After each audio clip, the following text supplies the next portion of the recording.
Coming back to the US, I'm very proud to be American, but it was like a little bit of a letdown, okay? I was living like pretty much the good life and had to give up a whole lot of wine and a whole lot of cigarettes when I came back. I knew real estate was gonna work for me because I knew this whole like, you get what you put into it was gonna be motivating for me. But the thing is that I joined a team right away and realized like, oh my God, I literally joined real estate when the entire financial crisis literally happened like at the same time. It was like I picked the perfect moment to pick a career that was like, you're pretty much doomed if you're starting then. There was nothing you could do. The gears were totally locked. People were not buying. It was financial winter. Brokers didn't know when they were gonna ever do their next deal. The team I started with, it just didn't work out. The guy I was dating at the time, who happens to be my husband now, he was a developer and he was thinking, maybe I should just become a broker. And I was like, yeah, I'll get you an interview at my office. I'll talk to the manager and see if I can find someone for you to meet with.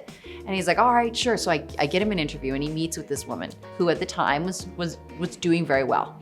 He comes home and he's like, listen, I cannot be a broker, but the woman I met with is really cool and she's really good. You should go work for her as her assistant. You'll get something instead of working for free and trying to start in the business, and you'll learn, you'll have a mentor.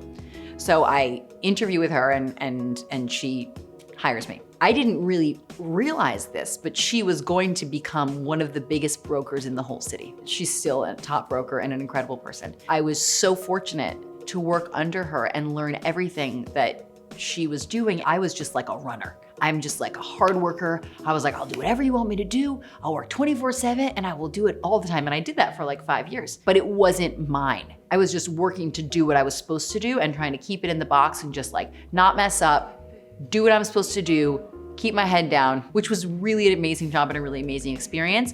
But truthfully, I didn't really like the job. I was like, this isn't very fun. I mean, I'm doing all the admin stuff. I'm doing all the behind the scenes stuff.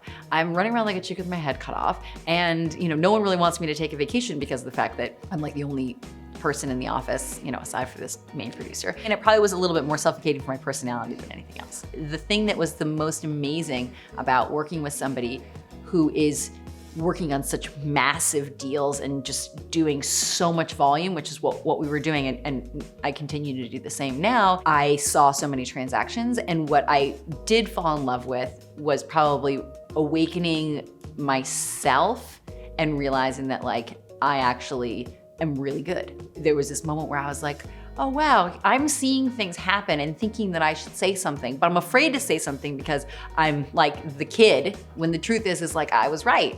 That was kind of like my awakening. To anybody getting started in the business, I would say it's really hard to find good mentors, but the truth is that if you have someone, even if you're not on a team, but if you have someone who's mentoring you and can kind of help you with best practices during your first transactions or during your first couple of years, someone to go to who, whether it's a manager or not, somebody who maybe is somebody who's really a broker and really is thinking, it's like the biohacking of working. There's a way to, take the amount that someone has learned in so many years of doing that job and condense it and, kind of catapult yourself forward. So that's probably the most important thing I did. And to this day, the voice of this person that I worked with, there are things that she said that I still play in my head, and they're still right.